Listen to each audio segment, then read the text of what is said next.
So have you ever been to the grocery store and you see a product in the store, it's in green and brown packaging, and you think, hey, that looks eco-friendly?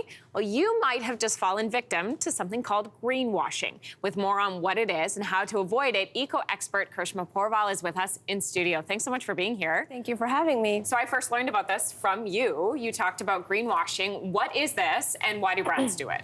Yeah, well, I want to start off by saying I get a lot of hope from knowing that I live in a world where more people are concerned about the planet and they want to spend their money in a way that aligns with their values, especially their values around sustainability, creating less waste, and living with a gentler impact on the earth. But I do know that it can be difficult to distinguish between brands that are really doing their part for the planet and the ones that are kind of pulling the wool over our eyes.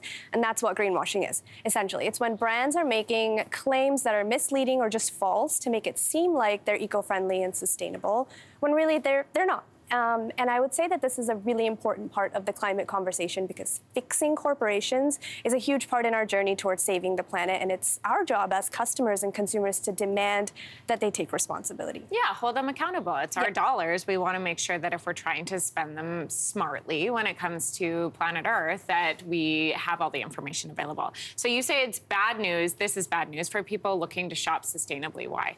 I'm saying it's bad news because sometimes it can be hard to spot which brands are, doing their part and which brands aren't. But the good news is that we can spot greenwashing and we can also learn a few things to look for instead. Yeah, so we're going to talk about the ways to find out if a brand is actually doing what they say they're doing. One of the signs you say is to watch for the use of unsupported claims and buzzwords. So what kind of words are we looking out for? Yeah, exactly. So when we go to the grocery store these days, we'll see dozens of mentions of things like natural and earth-friendly. And the truth here is that these words are unregulated. It means that there's no verification process that needs to happen for brands to be able to use these words. So keep in mind, next time you see a pack of toilet paper that says eco-friendly, that this might not necessarily be the case. Don't just take their word for it. You might need to do a little bit more digging. A company can just put that on and nobody's really fact-checking it? Pretty much. Okay, so next you want consumers to be wary of distracting labels and packaging. What do we see here? What are companies doing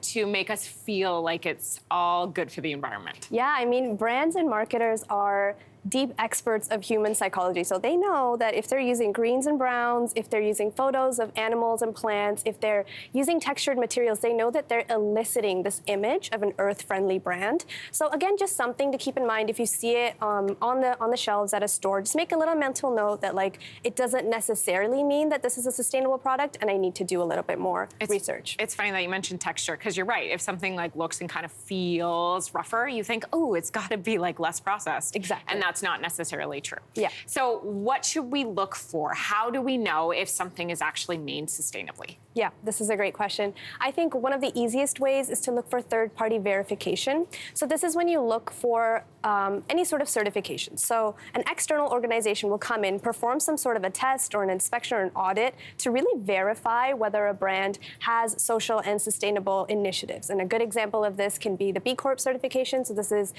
something that indicates that a brand has environmental and a social purpose, and it just doesn't just operate for profit. Another one that a lot of people have probably seen at the grocery store is the Fair Trade Seal. This indicates that a brand is paying its farmers a fair price for what they produce. A brand sustainability report can also help. How do we even find something like this? Yeah, if a brand is really serious about reducing its impact year over year, it's going to publish a sustainability report. It can also be called an impact report on its website.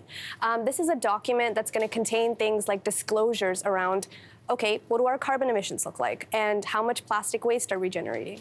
And to me, if a brand is willing to talk about this sort of information, it's a green flag. It shows me that they're willing to take accountability and have committed to reducing their impact. At the end of the day, if we have questions about what a brand or a company is doing for or against the environment, can we reach out? Is that what you would recommend to do? Absolutely. And I would actually encourage people to reach out because it does build that pressure. As I said in the beginning, it is up to us to start pressuring brands, our favorite brands especially, to do better for their customers and for the planet. Krishma, thanks so much for coming in studio this morning. Thank you.